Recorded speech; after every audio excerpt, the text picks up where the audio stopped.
Welcome everybody to the Share Tuesday evenings right here in Yerushalayim, learning Chassidut in English.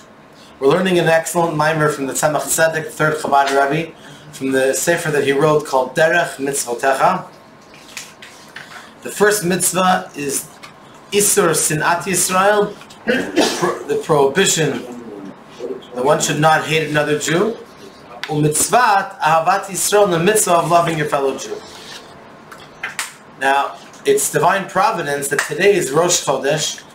It's not just any Rosh Chodesh, but it's Rosh Chodesh Sivan. Rosh Chodesh Sivan is 5 days before Shavuot. Am Yisroel arrived at the foot of Sinai on this day of the 1st of Sivan. And it's considered a holiday in a sense.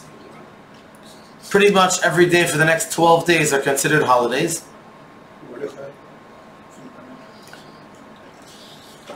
Thank you very much. And one for Mordechai, of course. I'm sure you want one. No, sure. Baruch atah Adonai Eloheinu melech haolam she'akol nהיה b'dvaro. Amen. L'chaim.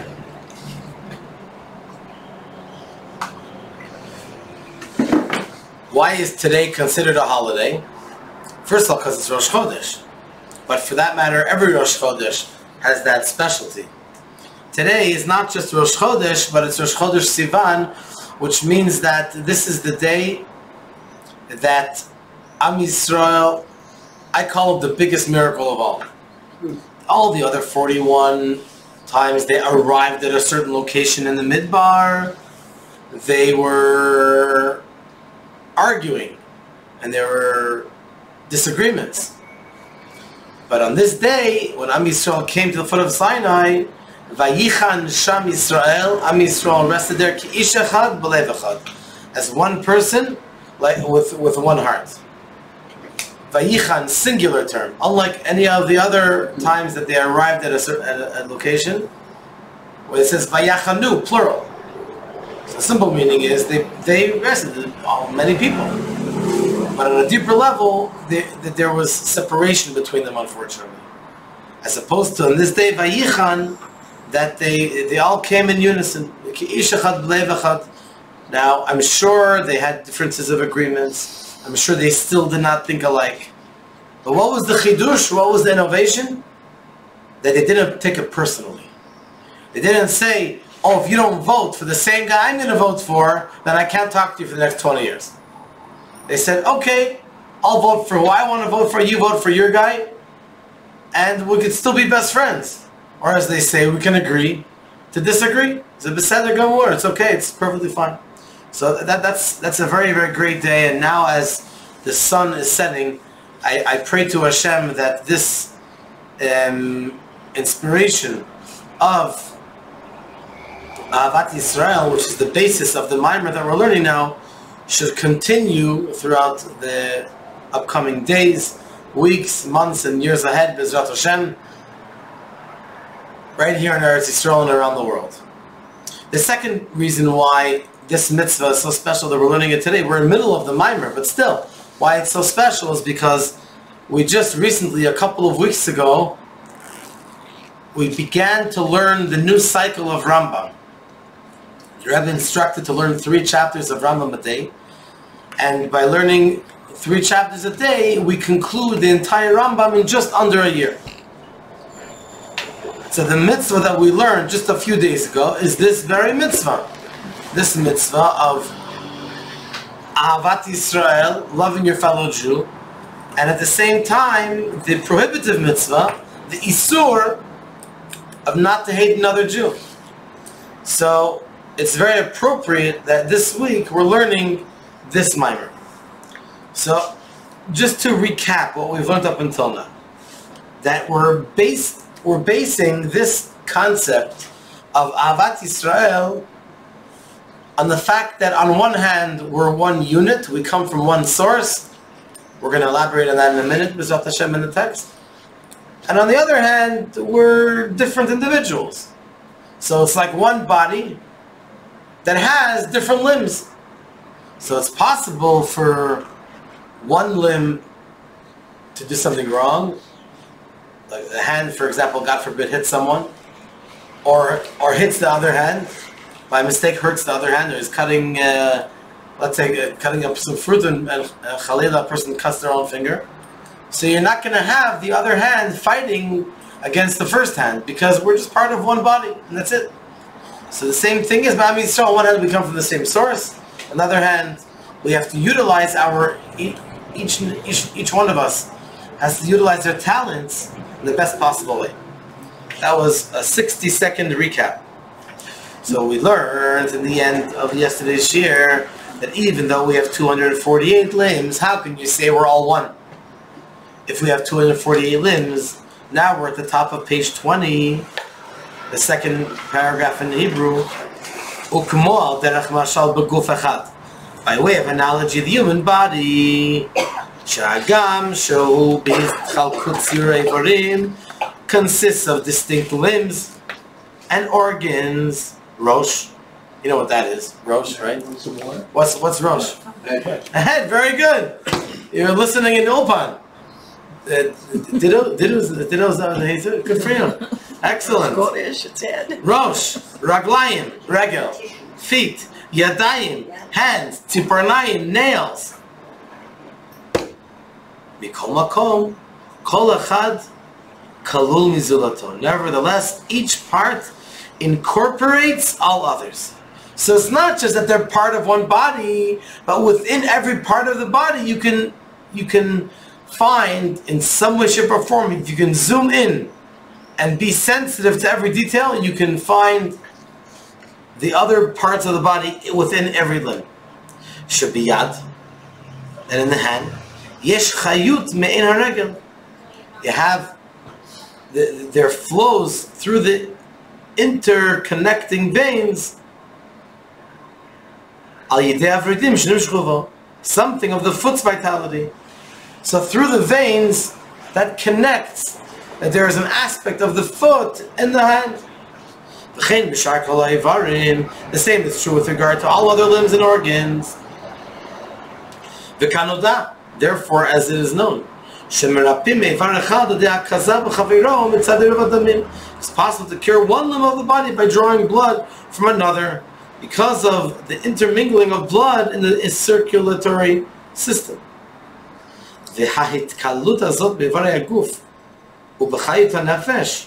The interrelation of the body organs and the soul's life energy contained within them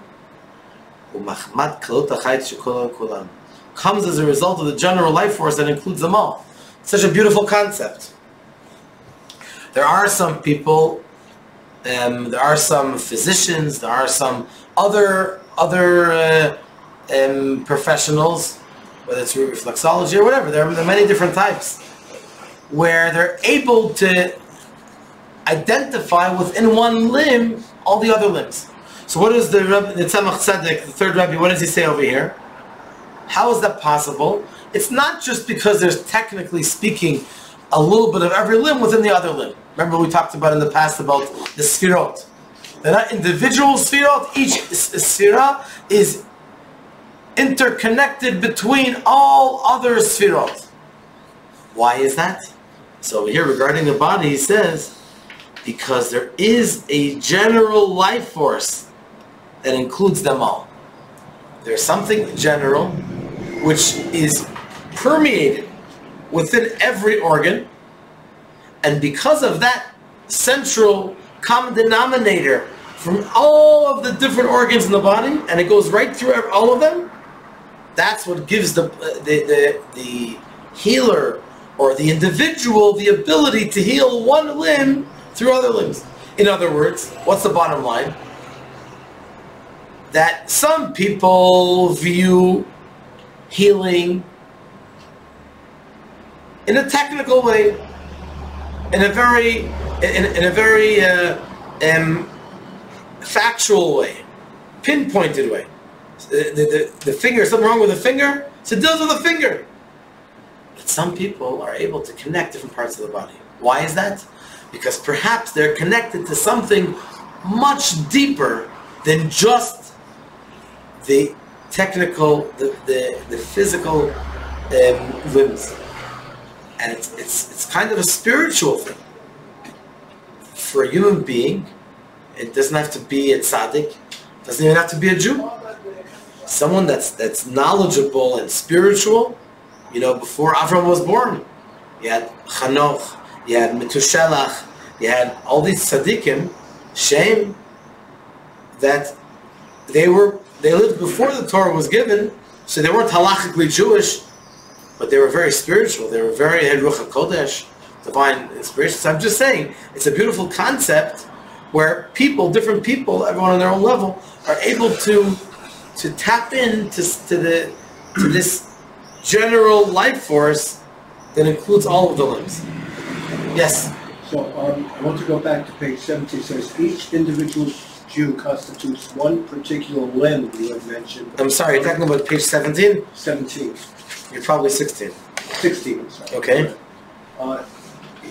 One limb of Adam's soul. What does that mean?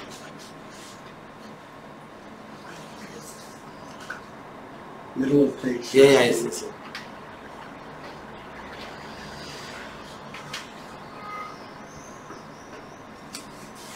One portion. It's not a physical limb. It's not something that you can touch. The soul is made up of many details. So here we're calling it a limb, but it means a detail. A detail of Adam's soul. Okay, so let's move on to page 21. Now we're focusing on this general life force. Shehu, this general life force, Hameir b'moach sheberosh, shines forth within the brain. Shemimenu nitpardu kol echad la'atzmo, and from it all particular qualities are diffused and individualized. But you can never forget where everything comes from. Not only you can't forget about what it comes from in the past, but if you have enough of a chemistry, so you'll be able to identify that general life force within every limb of the body. V'hu kolel kula. It, however, contains them all, just as, for example, Derech mashal ha'yulik yodua. The unformed hilik matter, is that what's called hilik or hilik? I think it's hilik. I think it's hilik. It's hilik. Okay. It's okay. That's funny because in Yiddish, hilik means in the Polish Yiddish, it means holy. Hilik. In the regular Yiddish, it's hilik. It's hilik, yeah. But I guess here it says in footnote 11, a Greek term referring to matter as it existed in a primeval, unformed state, before it took on forms and qualities of individual existence. So it's the best thing is the Hebrew, hiyuli. That's what I understand, and that's what Hashem will help me explain. So, for example, the unformed matter contains all the particular entities that come into being from it as it is known. Every single thing in the world has a koach hiyuli, has this general unformed matter. Whether you want to talk about something physical, something spiritual, emotional, it all begins with a koach hiyuli, an unformed matter. Let's say, for example, this is a point that I'm going to say now. It's not discussed very often in Chassidut, but it's very interesting. It's called Koach Hamaskil, the energy of intellect, but it's not regular intellect. It's what inspires intellect. It's where the intellect comes from, if you will. So, the Chachma, for example, the wisdom that we have, didn't start here. It comes from somewhere. So you can say that it comes from one's parent. You can say it comes from one's teacher, that a teacher taught them something, but that's a little different because that's the information. The Chachma is the ability to think. An experience. Chachma is the brain. There are three brains in our mind: Chachma, Bina, and Dat. Wisdom, understanding, and knowledge. And within our mind, we have one of them is called Chachma. So, if it's Chachma, that has to come from somewhere. Even though we say Chachma, so the Bina, understanding, it's clearer where that comes from. That comes from, it develops from Chachma. Chachma is the concept. You just have an idea. And then you want to dissect it. So where does the dissecting come from? In a sense, it comes from the Chachma, which comes before it. But where does Chachma come from? It says in the verse, "The Chachma me'ayin timatzeh." The wisdom comes from ayin. What's ayin? Ayin literally means nothing, but it doesn't mean nothing. It means nothingness. It means selflessness. So you can have a person which is very accomplished, but he's humble. He doesn't take any credit for himself. He recognizes what he has, but he doesn't say it's all mine. So that's where Hashem likes to connect to those who are humble. Does not like to connect to those that are boastful, that have a large ego. So Chachma comes from nothingness. In other words, it comes. There's such a huge gap between the level of Keter, which is before the Chachma, that it seems like it's if it comes from nothing. Here's the point that I'm trying to say. Even when you cannot tell what the source of Chachma is, that also has a source. Sometimes the hiyuli, that's the Hebrew word, sometimes this unformed matter is totally unformed, and sometimes this koach hiyuli, this energy which is undefined, is a little bit defined. It's not totally undefined. It's a little defined. But because it's the source for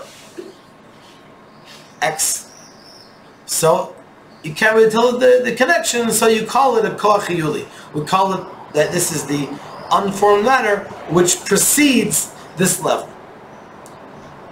There are many, many examples for this. Everything comes from unformed matter. Depends. It's something a little more unformed, a little less unformed. And you can't destroy it. You can't destroy matter either. You're right. That's a very good point that you're saying. When it's purely unformed, then it's so essential you cannot destroy it. I'll give you another example.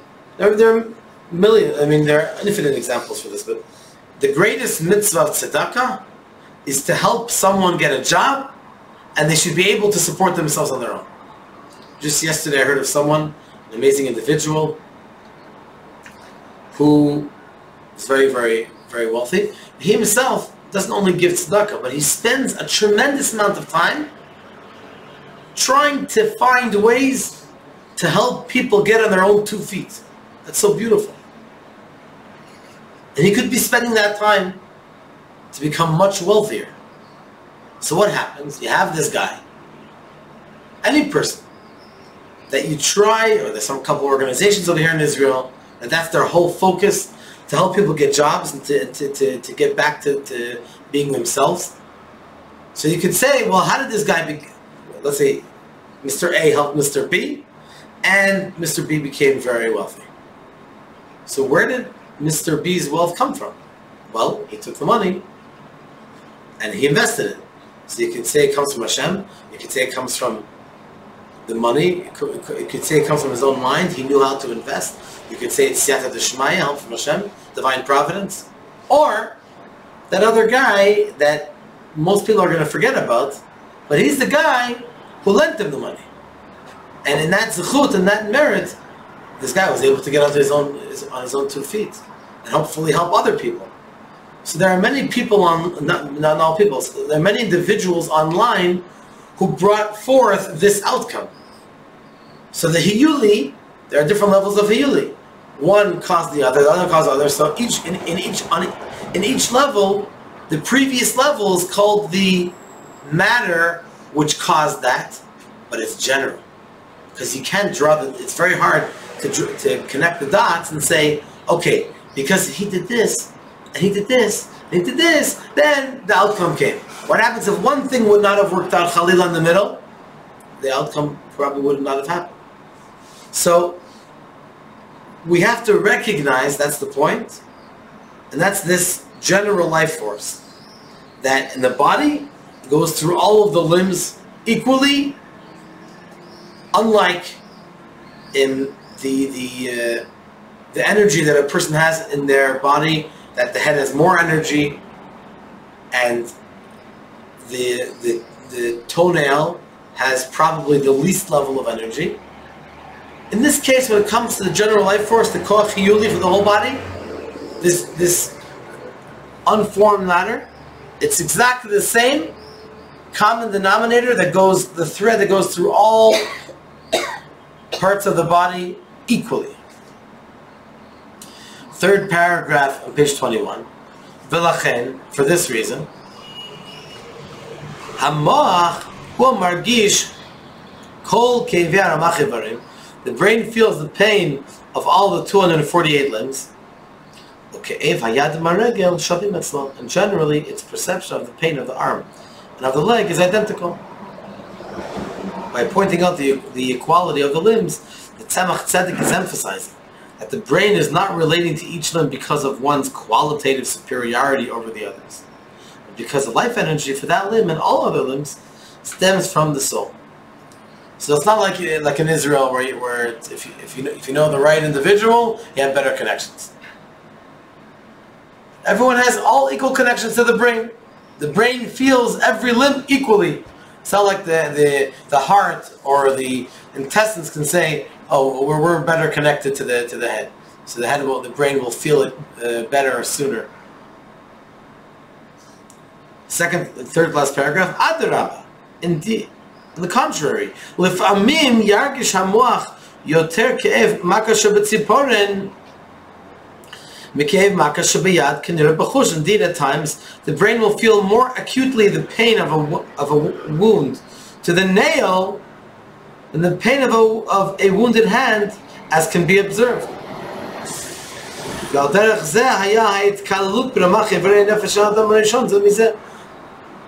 A similar concept applies with regard to the interrelation of the 248 dimensions of Adam's soul, one with another. Machamat mikor chaye nafsho. This interrelation comes as a result of the source of the soul's vitality.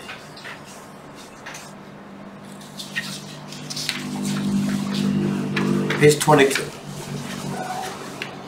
Getting back to what we started off with, that our neshamas were at one point included with all other details of all the neshamas in the neshama of Adam HaRishon. Shehu mibchinat chachma ila'ad Adam Ha'alyon. After all, he is called Adam, which is the sublime chachma of the sublime man.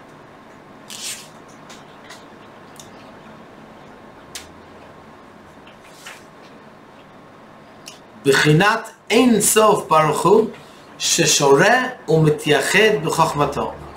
The ein sof which rests within and is united with his chachma.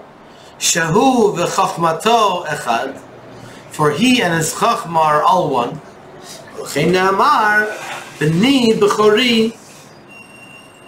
The next word is Yisroel. In Parshat Shemot, Hashem declares, therefore, Adam and the Jewish people as a whole are called my firstborn son. That's what HaKadosh Baruch Hu says. That's what Hashem says. Ukmo haben shehu tipa mimochav, just as the son is conceived from a seminal drop that derives from the father's brain, so too the soul of Adam, and thus of all of Israel, is derived from Hashem's chachma. So it starts. By the way, it's a good example also for this koach hiyuli that we talked about earlier. This general, unformed matter. So you want to say, where does the chachma of a child come from? Of an individual. Where does the chachma come from? It comes from the mind of the father when he created the sun. And that seminal drop becomes the mind, that's the first thing which is created in the baby.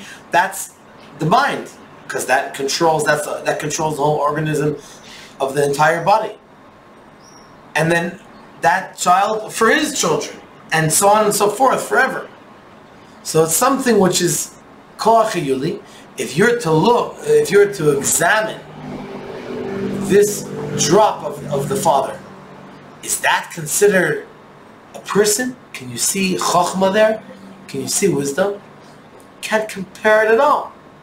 But there's a koach, a very powerful koach that Hashem puts into it, that ultimately makes it possible that itself becomes the moach, the mind of the next generation, and therefore the next generation, and so on and so forth. So on each level, that's the koach yuli, that's the unformed matter, which ultimately creates the mind for the next unformed matter, and so on and so forth. It's in the middle of page 22. Ach omnam, however, after Adam's soul was divided into numerous root souls, so in the beginning there was one big huge soul. So you want to say that all of us are included? Very nice. How about after that? What happens? Adam's main soul it's not just that he was the source, the root, but his soul was so huge that it divided into other root souls, other major tzaddik souls, if you will. And each one of those is a source for many, many other, which obviously ultimately they're all included in Adam before it was spread out.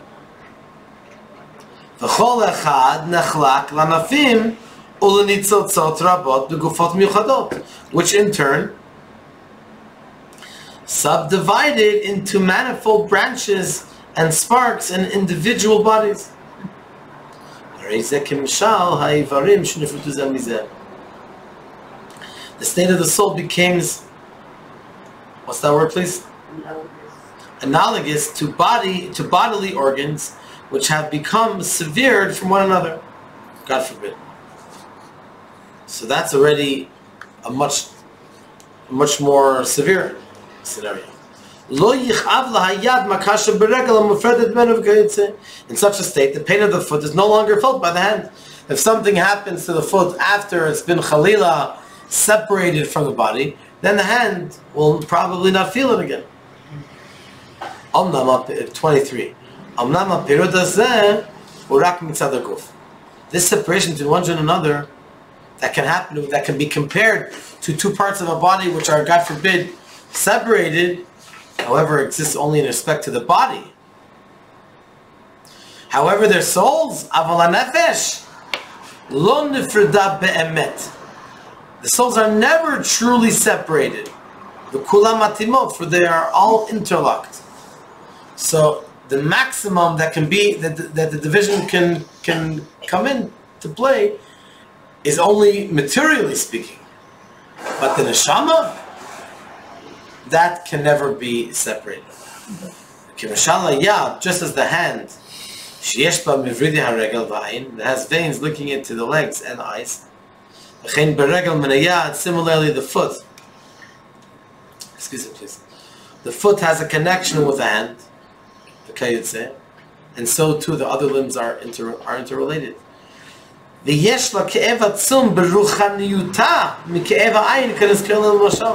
Accordingly, the hand, for example, feels intense pain in a spiritual sense from the pain of the eye, as mentioned in the analogy above.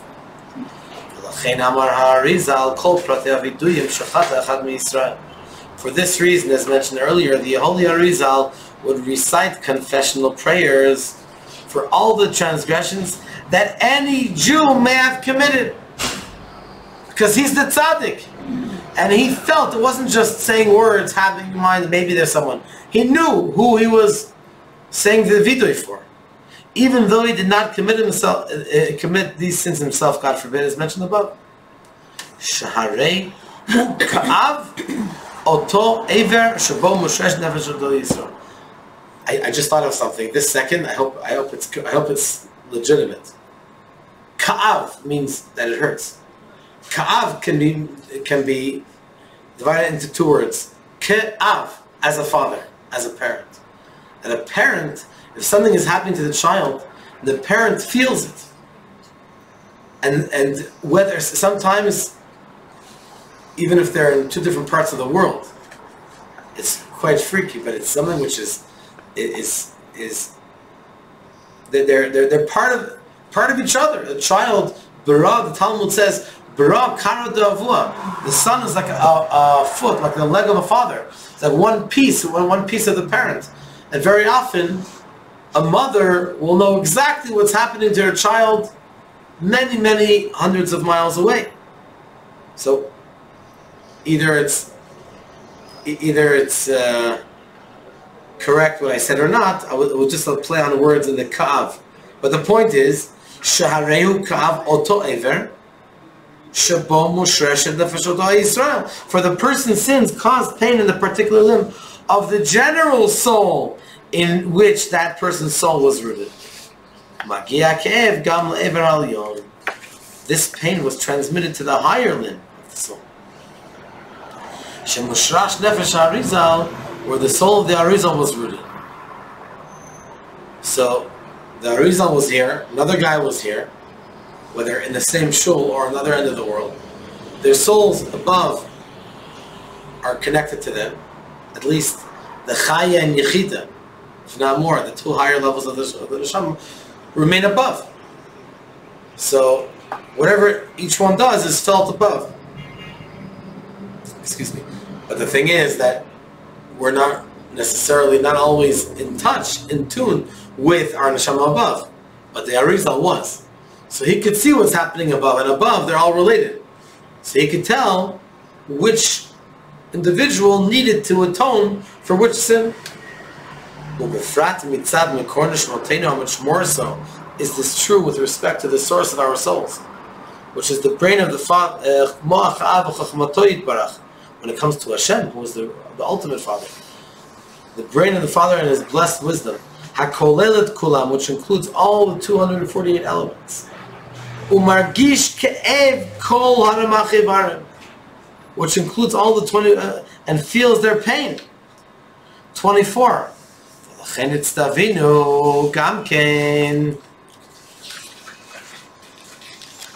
We are therefore commanded Le'ehov Kol Adam Yisroel, to love every individual Jew, which now we're getting back to the beginning of this ma'amar, of this discourse. Shari Kol Adam Kalul Mikol Nishmot Yisrael, since each Jew includes all the souls of Israel, as in the above analogy of the bodily organs. V'harei imken bo yesh zulato gamken v'yahav zulato kamo. The same thing we should feel with our fellow Jew. Thus, since a person incorporates also his fellow, we also, just like the analogy of the parts of the body, each one includes everything. He should love his fellow as he does himself. Kain hu kalul b'zulato, also we are included in everyone else. Similarly, each individual, is incorporated within his fellow, as mentioned above, with reference to the interconnection of the body's organs. This is also the reason which we mentioned this in the introductory words to this mimer. This is also the reason why one must accept upon himself this mitzvah before prayer. So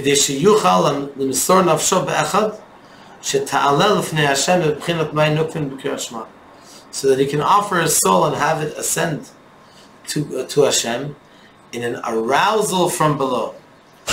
That's my nukvin. Arousal from below. When reciting the word echad, one in the Shema. Our prayers compensate for sacrifices. Implied is that the spiritual service of prayer is bringing one's own self as a sacrifice. Hence, as Tzemach Tzedek continues to explain, one must be unblemished as was required of a sacrifice. We have to be complete. A lack of unity creates disqualifying blemishes, as it were. So the fact itself that we are together, that eliminates all blemishes and all problems. This ascent is not possible unless the soul is complete and healthy. Just as a body's physical health depends on the soundness of all its limbs, so to a person's spiritual health results from soundness. Also the spiritual health results from soundness with all the dimensions of his soul, including those associated with other people. That means this latter state is accomplished when the soul incorporates all the other souls. Just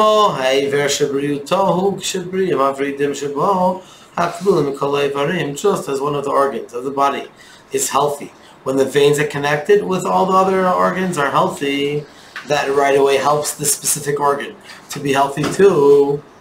Then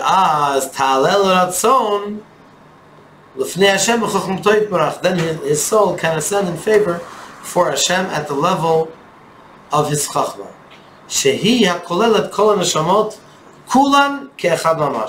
Which contains all the souls actually as one.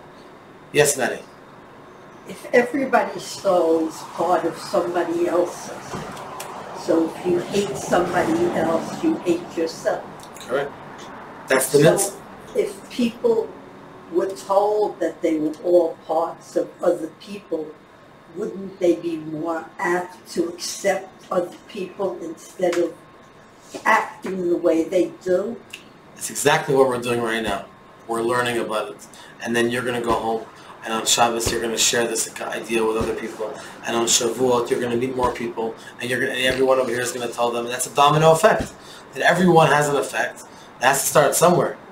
So it starts over here, and we learn about it, and we discuss it, and we dissect the idea, and we ask questions, and we learn from each other. And that's how we spread the word. You're right. I wish more people would learn about it. As you tell me all the time, that you wish more people would come to the shir. So this is very practical. Who's there? It's a lady at the door. Is it my kid? No, come on I'm expecting him to go. Come in. Please come inside. You're welcome to join. צבי, אתה יכול בבקשה להזמין אותה? אתה? So we're all soul people, we're just a bodysuit. That's it. You got the point. You got the point. So, clear this up for me. If you said if you hate someone or don't like someone. I'm sorry. She can wait for a couple of minutes. I'm not going to be here. Sie kann warten. Sie muss nicht gehen. Sorry. So, does the person, okay, there's two people, one doesn't like the other.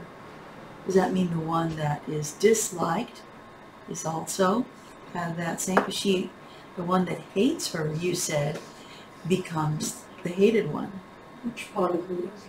So how does that affect the one that you don't like? If I didn't like him, does that mean that he is going to hate somebody else or what? How does that work? She'll come back. Okay, I don't think it means that the person that disliked will hate other people. Mm-hmm. That's what you said. When you hate someone, then you have hate in you. So that's the problem of the person that's hating. Right. It doesn't. On some level, it affects the person that's being hated. Right. But I don't think to the extent that that person would want to pass that on to other people. Okay. I think that it's very sad if someone chooses to separate themselves and cut themselves off from other people. But I think the one that's being quote unquote hated or pushed away excuse me, I think the more they show the hater that they're not being affected, Right. I think it has a positive effect. Like for example, maybe it's a little example, but if I ask someone to put on tefillin and they say no, they're usually expecting me to go crazy. What do you mean? How could you not do it? But if I smile and I say, that's okay, next time, Right. that melts their hearts. Totally unexpected. Because then you're showing the person that there's no divide, there's no curtain separating between the two individuals. So while there could be only perhaps separation from one side, on the other side there's not going to be any responses. I remember when about a year, this is about a year and a half after we came here to Rechavia, about 10 and a half years ago. We came 12 years ago, Baruch Hashem. And so we had just, a couple of months before that, we had rented the windmill, our little place in the windmill. Mm. So someone invited me to a very big event, and there was actually, if you remember Gilad Shalit, when his parents, when he was still captive by the Hezbollah, Right. his parents had a big tent right outside the Prime Minister's residence for a few years. So they invited me to light the menorah, the Chanukiah. There were a lot of people there. And then soon after that was one of my siblings' weddings. We went to New York, and someone sends me a copy of an article that was also online of a certain person who, at the time, he's not in the area anymore, but he was very influential, very secular, unfortunately. He wrote a whole article against me that I'm in the windmill, and Chabad is in the windmill, and the windmill is a very prestigious place, and it can't beat the Chabad is in the windmill. The whole, like, several pages in the Ma'ariv, Hebrew. So I took it very serious, and we were staying at someone's house in New York for the week, a very, very special person, a very special woman, and her husband, and so I asked her, maybe I should go back to Israel, because this is not a simple thing, this is a national thing. I have to protect myself. I don't know, I have to, maybe they want to interview me, want to see what I have to respond. I can't just be quiet. So she said something which I'll never forget. It was very, very profound.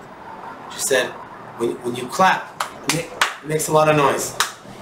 But if you have one side that's making movement, but there's nothing to hold it back, there's no noise.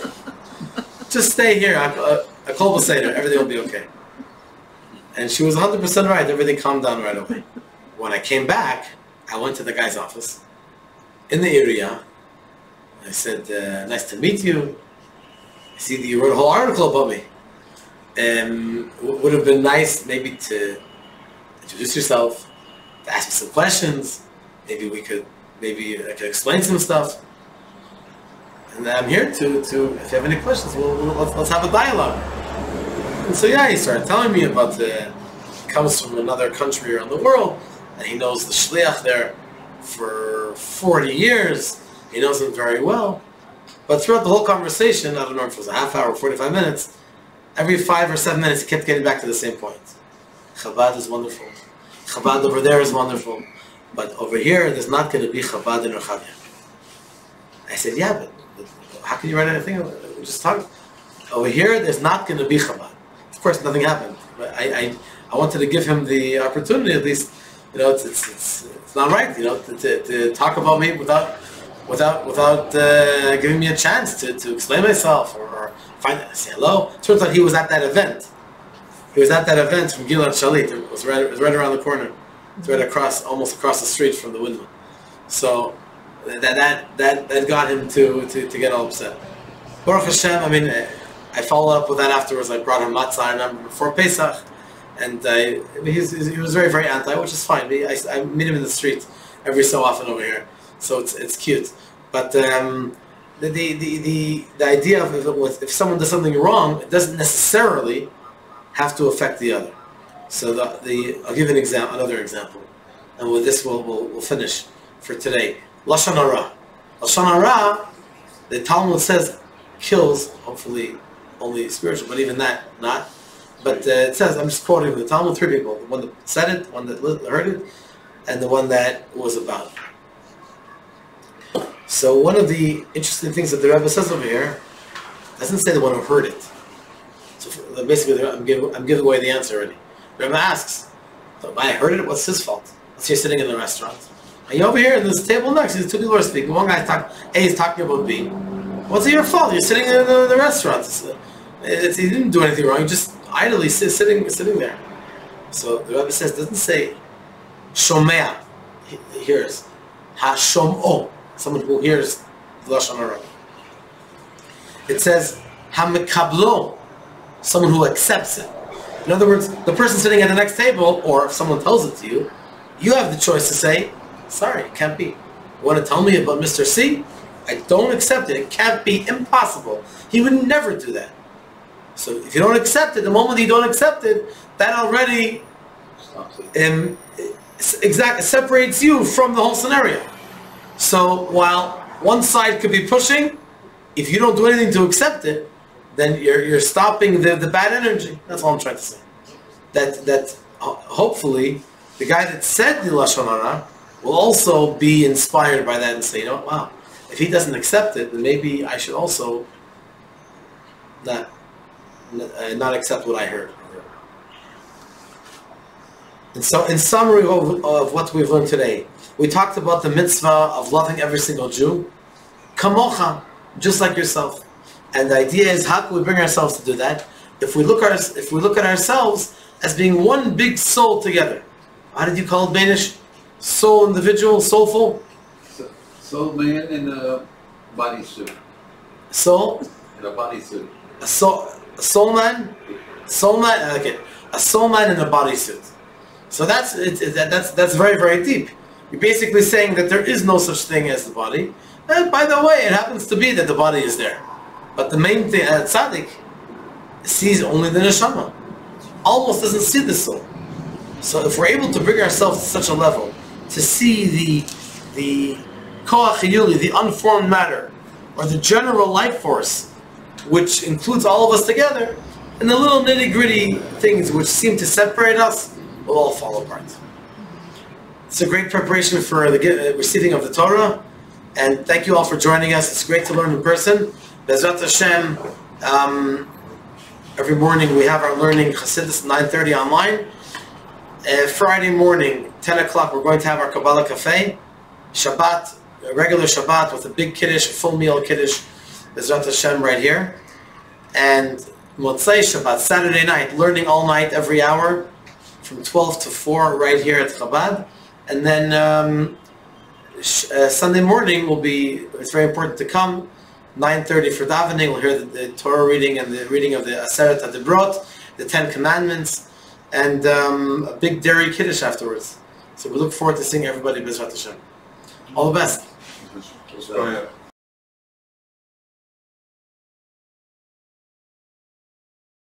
This class has been dedicated generously by my brother Beryl Goldberg in memory of our late grandmother Chaya Sarah Bat Yecheskel.